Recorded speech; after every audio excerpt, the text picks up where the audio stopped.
You are listening to This is Oklahoma, hosted by Mike Hearn, telling stories of Oklahomans and those that have made it their home.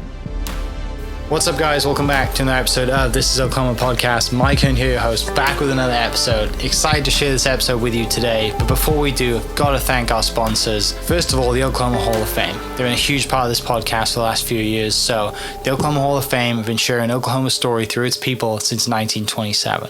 For more information on the Oklahoma Hall of Fame, go to www.oklahomahof.com. And for daily updates, go to oklahomahof on Instagram and give them a follow. Our other sponsor today is the Chickasaw Nation. Now, the Chickasaw Nation have sponsored pretty much everything in Oklahoma. They're a huge supporter of Oklahoma. And it's an honor to have their name and their brand supporting this podcast. So a huge shout out to Governor Anatoby for supporting this podcast. It really means a lot. Our third sponsor is Diffie Ford Lincoln down in El Reno. Now, this one makes me so happy because these guys are great friends of mine, play a lot of golf together. I've bought my cars from them, do most of my oil changes down there, have a cup of coffee, hang out down in El Reno. It's a good spot to go. And not only are they great friends, but they provide a great service. So for over 60 years, third generation family owned Oklahoma business down in El Reno. They're also in Bethany as well. So people in the Bethany area know the Diffies really well. But if you're looking for anything new, used, Ford, Lincoln, or whatever, I'm sure they could find anything you want. Check them out, diffieford.net, and then on Instagram at diffiefordlincoln. This episode is presented by the Choctaw Nation. The Choctaw people have a rich history and a bright future. At the Choctaw Cultural Center, you can take part in a story 14,000 years in the making.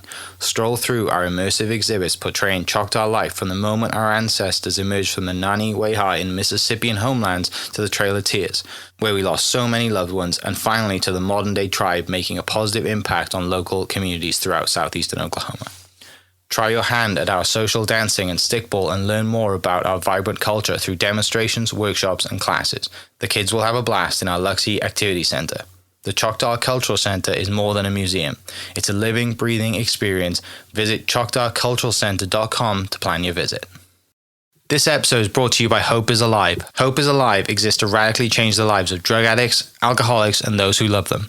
Join us on August 11th at the National Cowboy and Western Heritage Museum for a celebration of hope featuring guest speaker Tim Tebow and musical artist Ben Fuller. Find out more and get your tickets at HIA10.com.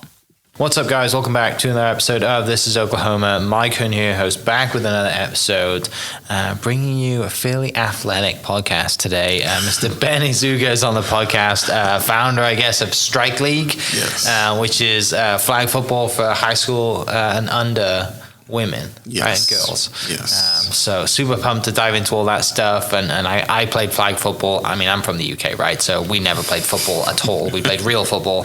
But I first played flag football in college, had an absolute blast doing it. It's a lot of fun. And we always had like a powder puff game every year. The girls would kind of get involved as well. And obviously a mutual friend of ours, Cody, reached out and said, hey, I got a guy you need to meet. He needs to come on the podcast and tell you about what he's doing. So we made it happen. So thank you for coming down. Thank you for having me. Appreciate it and ready to dive into the story. But before we do dive into the reason behind Strike League, tell me a little bit about you. Yeah, my name is Ben. Husband to a lovely lady named Mandy. I got 3 girls myself. I'm a graphic designer by trade. Okay. I lived in San Diego during my 20s, and it was a pretty formative time in my life where I got to learn the kind of person who I wanted to be, the kind of father I wanted to be. I got to get into a little bit of coaching, and it pretty much created this love for the game. Yeah. I played a little bit of junior college football out there as well too, but my coaching out there really solidified it more than just running around and catching footballs. Yeah. And so that pretty much is what led to my journey today. Okay, yeah. So do you grew up in Oklahoma before you go to San Diego? I did. Okay.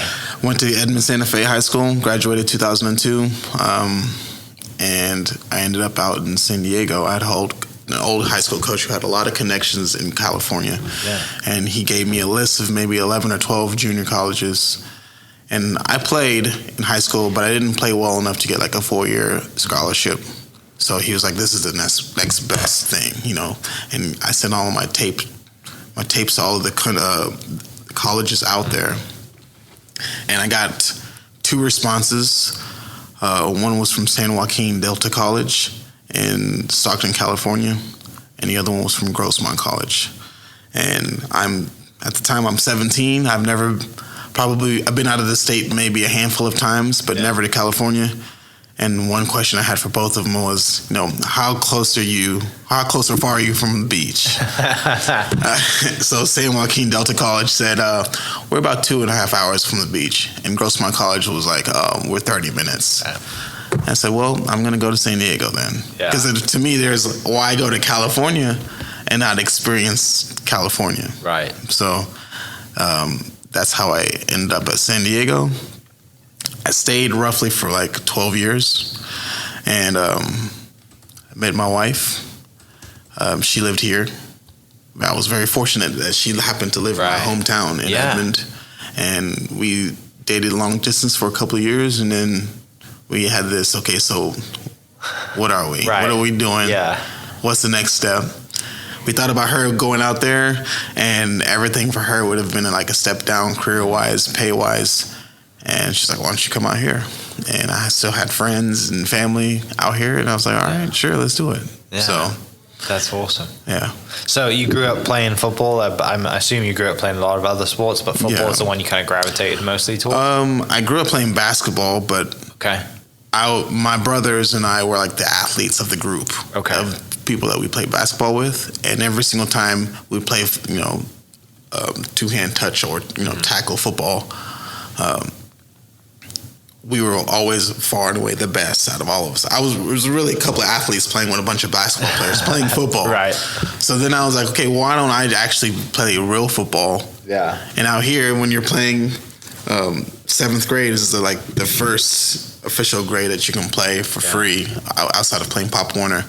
So when I played, I had sprinter speed, and I didn't really know how to play. I just outran you're kids. Athletic, so you knew that you had something. Then I realized, I'm pretty decent at this. Yeah. So I was 5'9", and of course you need to be tall to play basketball. I mean, I was good and athletic, but I just wasn't tall enough to like get any whatever. And then I decided, you know, football's going to be my route. Sure. You know, so I just took that and ran with it. Yeah. So you go to San Diego, close to the beach, live in the California lifestyle. It's 70 degrees every day. Yeah. It's much better than the Oklahoma winters.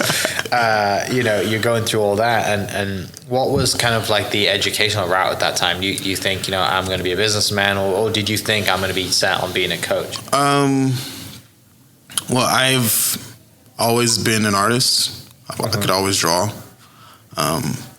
And I knew I knew in 1998, 99, 2000, like I knew things were going to be digitized and be computers. Like, well, how can I use my God-given talents and merge that with, you know, and I've did some research and realized, graphic design is exactly that. So I was at Grossmont College for 3.5 years. And then I transferred to San Diego State. And I got my degree in graphic design 3 years after I transferred in 2009, in the middle of the recession. Like, got a diploma, you know, switched the little tassel thing, and then had no job. Yeah. So that was when a good friend of mine, Jason Factuar, got a shout out to Jason. We were junior college teammates, and he said, hey, this high school that I'm coaching at needs a freshman wide receivers coach. And I've always been involved in youth sports and mentoring and stuff, but I've never actually coached the sport that this is my sport, you know. So I just jumped at the opportunity. And, you know, I wasn't doing anything at the time because I was looking for a job and I didn't have a job. And I started coaching and instantly fell in love with it. And at Valhalla High School. And fortunately for us, the kids that we were coaching were actually pretty good. So it wasn't like... That makes a huge difference. Yeah, exactly. So it was like, you know, here's how to run this post, and they go in and do it exactly how you show. Like, this is easy, you know. Yeah. Well behaved, good athletic kids, right? Not dealing with kind of delinquents. Exactly. I mean, you have your other, some kids who need a little bit more help than others, behavioral wise. But other than that, it was just a dream. Yeah. And so I worked from 2009 to 2013 as a football coach at Valhalla, and I started from freshman, 2 years as freshman, and then there was a coaching change after that second year, and they bumped us all up to varsity and JV. Yeah. And so the same kids we were coaching as freshmen were now juniors and seniors when we're the varsity coaches, and it was like 4 years of really coaching and really grooming up these kids to be real serious, really good, legit players. And we went CIF semifinals and quarterfinals, and we were pretty good, 7-3 records, and it was a really fun. If it wasn't for my wife, I'll probably still there. Yeah, I'd still be there. I guess that's where you find your fire, right? You find your love and passion for the sport, and it's it goes far beyond just coaching kids, right? There's a lot more life mentor and all of the stuff. And, you're raising young adults at the time, and since for some of these kids you might be a father figure and all that stuff. Like, there's so much more that goes into it, rather than just, hey, here's a play. Like, we're a group of guys together, we do this on the field. It's a lot more off the field and a lot more impact off the field than you probably initially thought about too. Yeah, I mean, exactly. I'm still Facebook friends. We still talk on the phone every once in a while, once a year or a couple of times a year, with a lot of these guys. And now they're pushing 30, and some of them have kids. They're getting engaged, like they're moving on with their lives. But it's like, I remember you when you were 15, right? And they followed my journey of I left with my girlfriend, and now she's my wife, and now we have kids, and now we have a home, and some of them have came in to Oklahoma and visited us while we were here. That's all. And it's a lifelong bond. Yeah. That's created within those 3 or 4 years, and it's one of those things that I really cherish, really close to my heart, and I didn't want to get back into coaching until I found a similar situation that was like, this is worth it. Yeah. So while you're in coaching then, and you have you have a diploma in graphic design, right? And that kind of everything's going that way, but you can't get a job. Do you completely shelve graphic design, or are you still kind of sketching and just kind of keeping the hobby on the side? I'm still trying to. I mean, San Diego is expensive. I'm still trying to find internships, paid internships, entry-level positions. And I found a couple of spots where I was working part-time concurrently and trying to coach weeknights during the fall and late summer, fall. And I was grinding, just trying to make it happen, But it's a time I look back on very fondly. And because I didn't give up on graphic design, I'm still doing it today. So it's one of those things where both are equally influential in my life. Yeah. So, is graphic design kind of like just soothing to you? You just grab the pen and pencil and the pad and just kind of like, hey, let me just go. It can be. I mean, it's kind of like being in the Matrix, where you can just kind of see all the code. Like, if you're not of the Matrix, you just see this pen or this water bottle or whatever. But like, if you're in the Matrix and you can see all the code. It's kind of like that, where you just this pamphlet I know what it takes to create this pamphlet right there, or I see a logo, or I see an ad, and it's like I know the back and forth that it takes to create that, and how long it probably took to make that, or how good a logo is, or how bad a logo is, or whatever. It's so prevalent. It's all around us, and if you're not aware of it, it goes straight over your head. You're just like, it's just a pamphlet, it's a logo, whatever it is, right? It's just you don't realize the significance of it. And even a lot of, I think the one that comes to mind straight away is like the FedEx logo, right, with the arrow in it. I did not know there was an arrow in that FedEx logo until somebody pointed it out to me. It's a lot of subliminal stuff in graphic design. How people aren't aware about how much it can influence decisions. But I mean, that's the fun part about it. Right. You know, so I enjoy it. Yeah. So you kind of have that conversation with your girlfriend, now wife, at the time, thinking, hey, what are we like? Do you want, let's come back to Oklahoma because her coming to you, the job, wouldn't have worked out. What happens then? You obviously, you can't coach, so you come back here and you're thinking, I'm going to go graphic design, or are you thinking trying to find a coaching job? So whenever we decided that I was going to come back, I said, I will come back, but I need to stay one more year. And she wasn't too happy about that. and I did that because there was one guy that I was coaching who ended up being one of the better players I've ever coached. Got a scholarship to a Division II school, John Todd. Got a scholarship to a Division II school, Humboldt University at the time. Played an All-Star game, was MVP in an All-Star game, and he was like one of my proteges. He came in, I was like, okay, I'm going to coach this kid up really.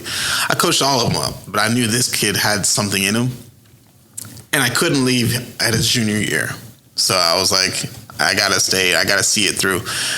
Unfortunately, we graduated roughly 40 seniors that year, and we were terrible. We were trash. So we were really good. And then his senior year, we just Which tanked. happens, right? You get that. It happens. And the parents turned on us so quickly. The parents thought we were like the best coaching staff of all time.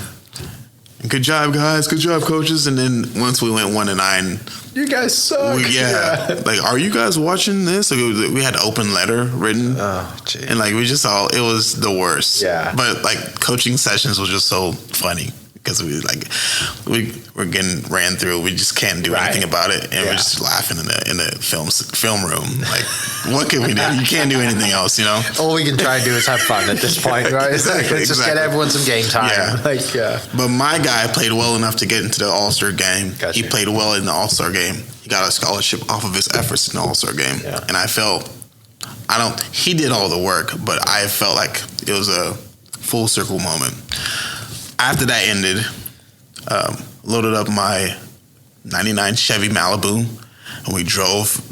Took 2 days to drive back home. I had a job lined up that fell through, and I lived at my parents' house for roughly a year until things got much better, and then I moved in with her.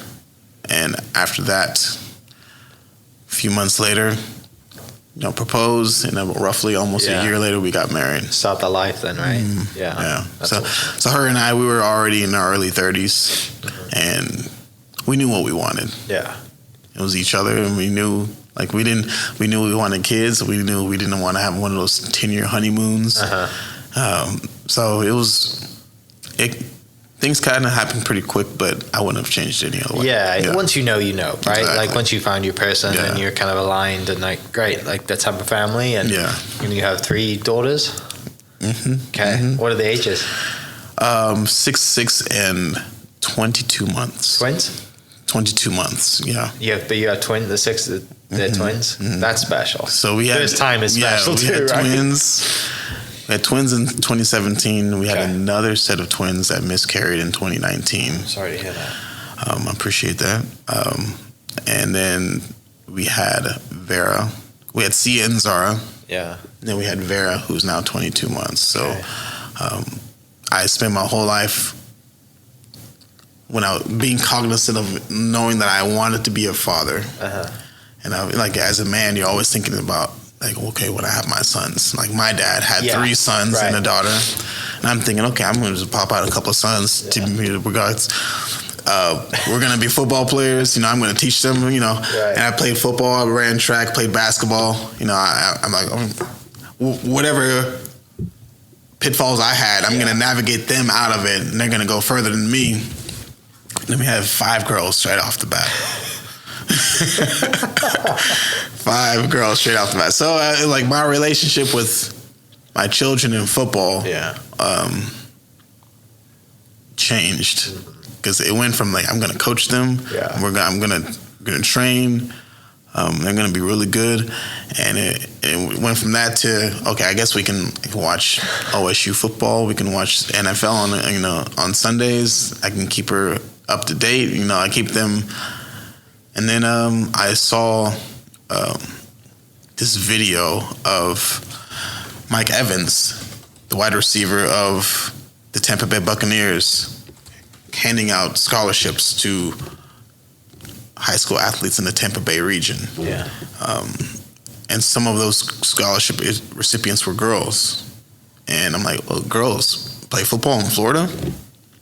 I had no idea. So I Googled it, and it turns out they've been playing football since 2002, like in the state. Like flag football is a sanctioned sport in Florida, has been since 2002, and it's its own culture out there.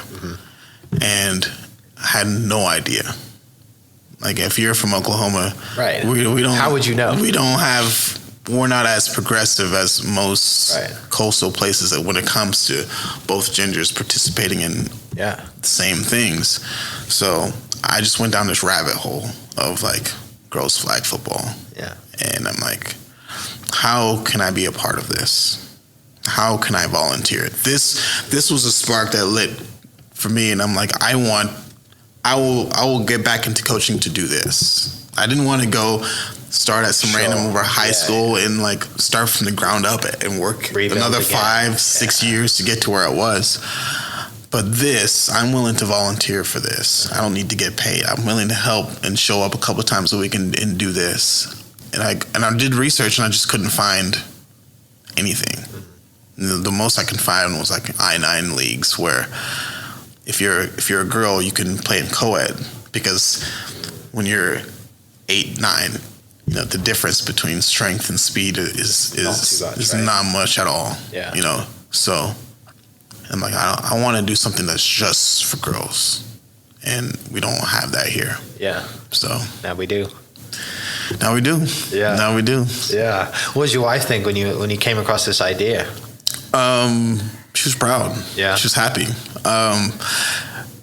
There are some times where she was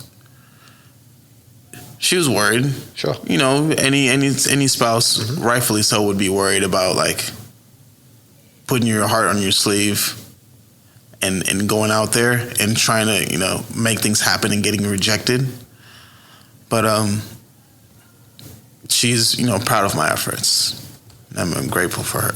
So. Yeah, well, I mean, it's just like the unknown, right? You're like, hey, I'm going into the unknown, and I'm going to go set up a business, and do this, and it eventually it's going to be for my girls, but it might not be for my girls, right? Like, who knows? They might not even want to do football, right? They might want a puppy or a pony or something else. Exactly. But at the same time, like, just that thought and that idea of, you know, I'm going to go out on my own and set this up. It's, you know, it's a big task, and obviously it takes time, and it sometimes, because you're putting more time into this, you might take time away from your relationship and being a father and all that stuff. Like, something has to give. Yeah. But, you know, having the support of a spouse in that is super important. So. It's super important. It's major. And I have her support. And right now our kids are 6. They attended their first practice that we had, a session. I shouldn't call it practice, but a session. And I realized they don't have the attention span. Sure.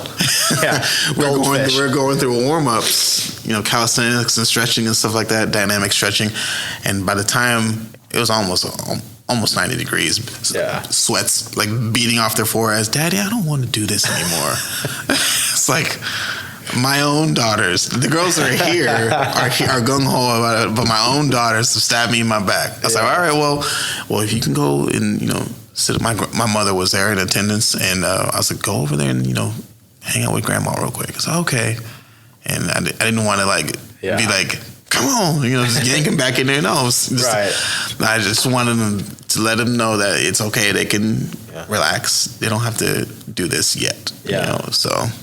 It is tough, like being the son or the daughter of the coach, right? Like, because you always get treated, yes, there are cases where they get the best treatment, right? But, you know, if you have a parent that has the awareness that, like, hey, I don't want the other kids to think that my kids are getting the best treatment, you're harder on the kid because you have to prove a point, right? My dad was our soccer coach, same way. And our golf, kind of our golf kind of coach as well. So, it was, I know exactly how that feels, being under that coaching. They were, I don't know if they have a grasp of team sports yet. Sure. Because they thought we were just out there playing, running around. And I'm like, no, this is serious now. We're here to actually learn something and compete. And I didn't want the other girls to be like, no, like, why is he treating them this way or that way? As I was like, okay, go ahead, you know. Yeah. You know, you can go over there and hang out with grandma for a little bit. Yeah. You know. So looking forward then, what is like the idea, the plan, the vision of, you know, just youth development for girls in sport, and just kind of like that roadmap of why, you know, it's not just because there is a need for this. Like there's a lot of things that go in line with this as well, right? Like building competitiveness and learning how to lose and win and put time in, you know, and practice, stuff like that. Like there's so many life lessons from sport, and you know, I'm a kind of, we could talk about it all day, but for me, like the fact that people don't keep score drives me nuts. Yeah. You know, like we should be breeding competitive kids. Yeah. But yeah, I mean, just tell me a little bit about kind of like the plan, the roadmap, and where you want to take it. There's 3 phases. This is what we're doing right now. Okay. What we want to do in the near future, and the end goal. And what we're doing right now is we're just holding sessions to lift up the floor of everybody's understanding of football. You know, trying to close the gap between guys and girls. Most guys, you said you were from the UK, like most guys here, football's on the TV all the time. Yeah. Always. Even in the off season, football's on the TV. Yeah. And you just learn through osmosis. You just learn through throwing around the football on the field and playing on the playground. And girls aren't invited into those circles. And so even when you start at the beginning, never played before, you know certain things you can and can't do. And we're just trying to close out that gap, teaching girls how to throw, teaching girls how to be competent in catching, teaching girls how to run routes, how to pull flags, taking pursuit angles on defense to stop big breaks and big touchdowns and whatnot. We're just teaching them the basics right now, and I'm also implementing things that are fun, to where it's not just, we're not out there running wind sprints and doing ladder drills, and like this is not like, we're not trying to send girls to college right now. This is like let's have fun. Bring your friends. If you got cleats, bring them, because it'll help. Yeah. Bring some water, and like we're just gonna learn the game. In the near future, I hope to have leagues in the spring of 2024. And originally this was for high school age girls, but what I'm realizing is that the opposite is happening. Is that the most attention that this is getting is from the elementary and middle school girls. They are the ones who are actually, hey, I want to do that. And high school girls, if you speak to them on a one-on-one level, they'll say yes, but when the rubber meets the road, they're kind of afraid to stick out their necks and like be the first. Mm-hmm. If their friends aren't out there, or if there isn't a crowd of other high school girls already enjoying it,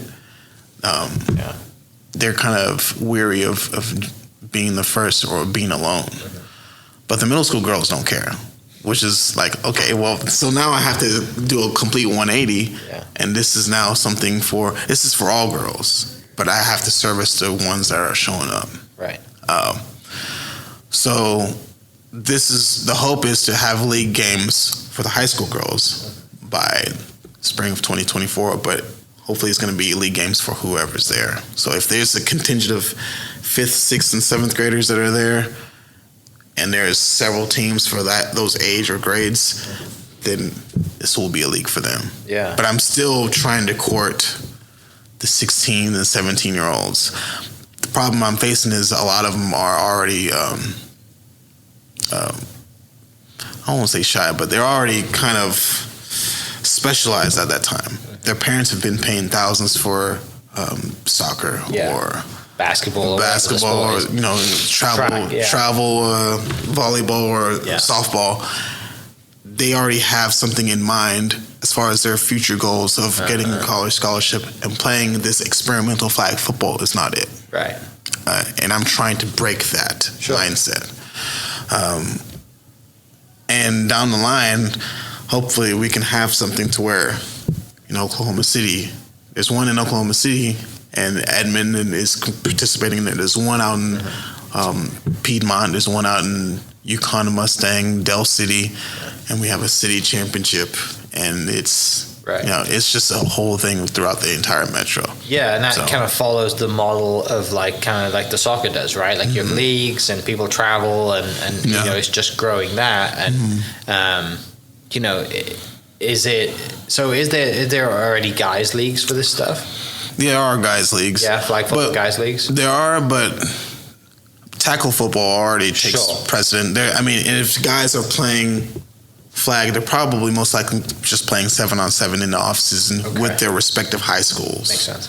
So what I hope for this is that the OSSAA will see flag football as a viable option for girls sports and add it to where you can go to Edmond Santa Fe, you can go to Edmond North, Deer Creek, Yukon, or whatever, and sign up and play for your team, play for the state championships. Strike League will be an entity that acts as an AAU or a club arm. Sure. To where whenever your season for the school ends and you still like it so much, you can come and play at Strike League. So it's important for you to just build that relationship with the high schools as well, then, not just your own in the summer, to help get the word out, because that's effectively where you're going to recruit from. Get the kids involved, and they go home to mom and dad, say, hey, I want to play flag football with Strike League. Yeah. And that's what I'm trying to do. And if that doesn't happen, then I'm just going to ride these middle schoolers until they become high schoolers. And then... eventually it'll grow up, right? Eventually we'll get there. So we'll see.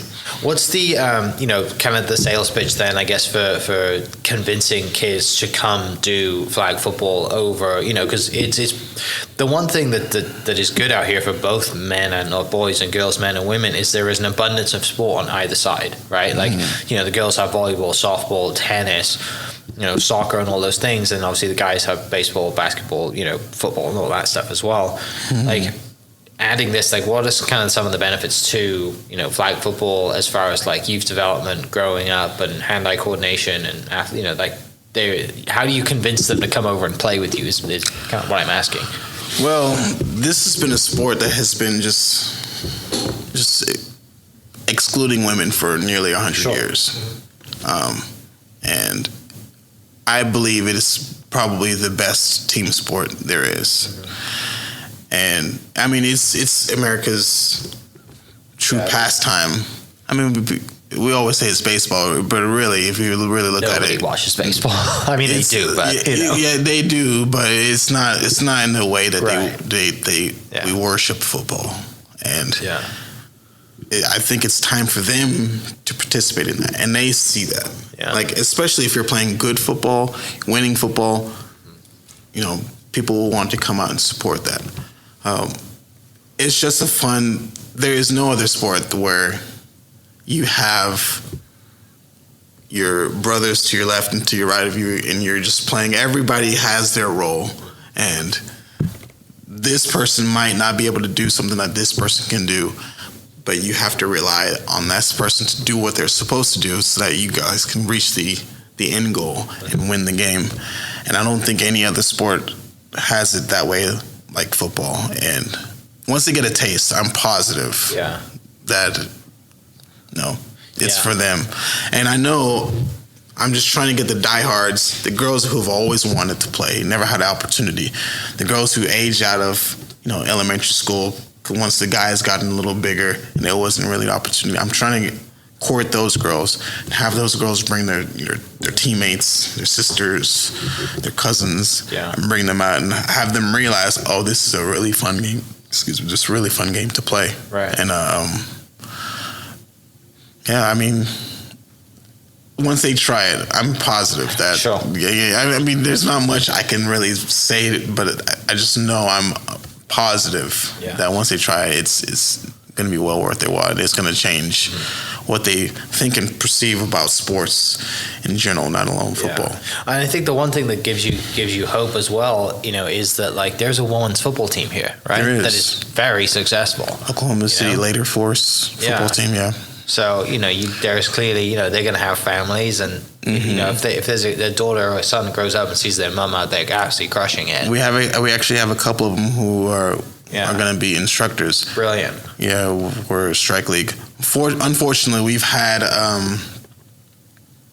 I try to organize the sessions once every 2 weeks to allow for people's summer vacations and whatnot, and unfortunately, doing that lands on the days that they have games. Okay. So if we had a game last week, we had a session last week, and then we have another session on the 8th of July. They had 2 games. Their first playoff game and their second playoff game is going to be on the 8th. So they haven't been able to show up, but they're with us in spirit. And whenever that ends, once they win on next Saturday, they get to go to Canton and they get to play in the national championship game. Amazing. And then after that, I wanted them to come not just to teach or instruct, but to show that there is a space for them. For young girls, this is what the end of the line looks like. You can still be an adult and still play and still succeed, and have them give their testimony about participating in football and playing on a winning team and whatnot. So I'm sure there's a lot of dads out there with daughters that are thrilled about this as well, right? I mean, I hope so. I'm trying to reach the dads. I'm trying to reach the soccer moms. I've reached a couple who've been spreading the word with their teams, and that has helped.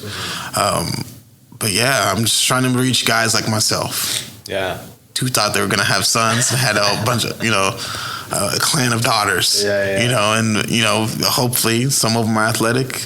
We throw them in here and see what they got. So I think it's when you're a kid, you play a bunch of sports, right? Generally, you play 3, sometimes more of that, and every season has a sport for it, and sometimes multiple sports. And I think that's valuable to kids to not. There's some cases where some kids just are going to be absolute phenoms and just dedicate themselves to a basketball or a baseball or a football, and they're going to be professional athletes, right? The percentage of those kids are going to make it very small.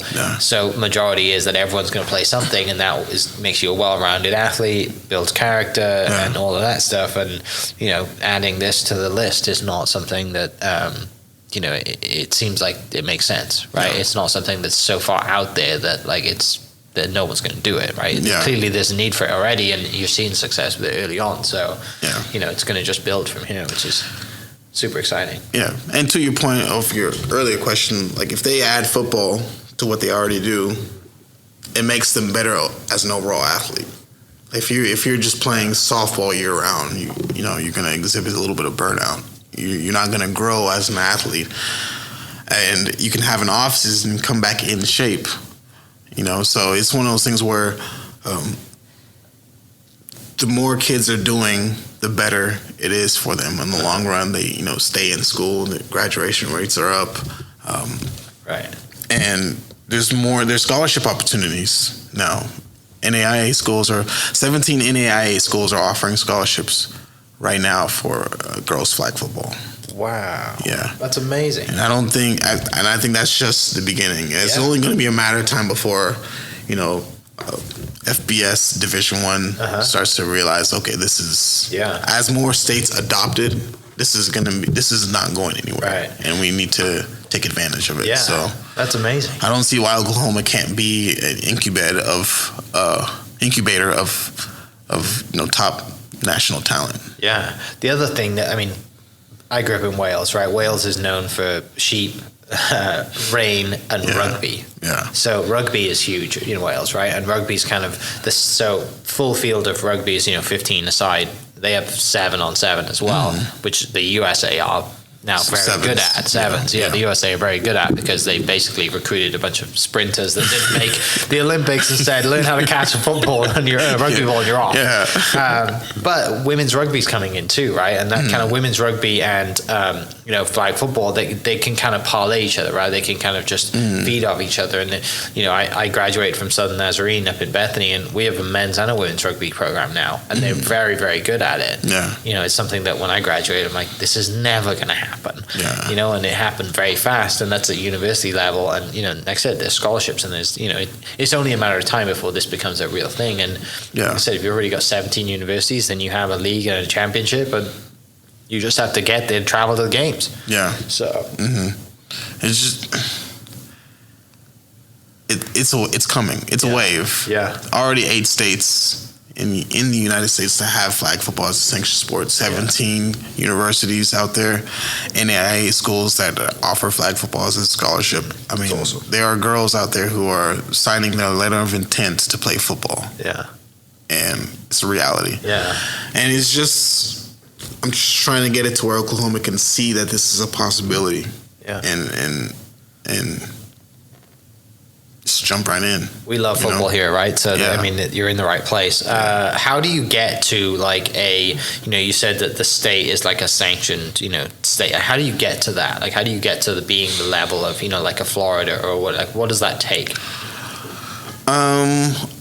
Well, out of the 8 states, I believe 6 of them, maybe 7. I know Alabama's one of them, but 7 of them have NFL affiliates in those states. They have NFL teams that are initiating NFL flag, and they're trying to get that particular state, sanctioned with the governing school body, and they've been successful in those areas.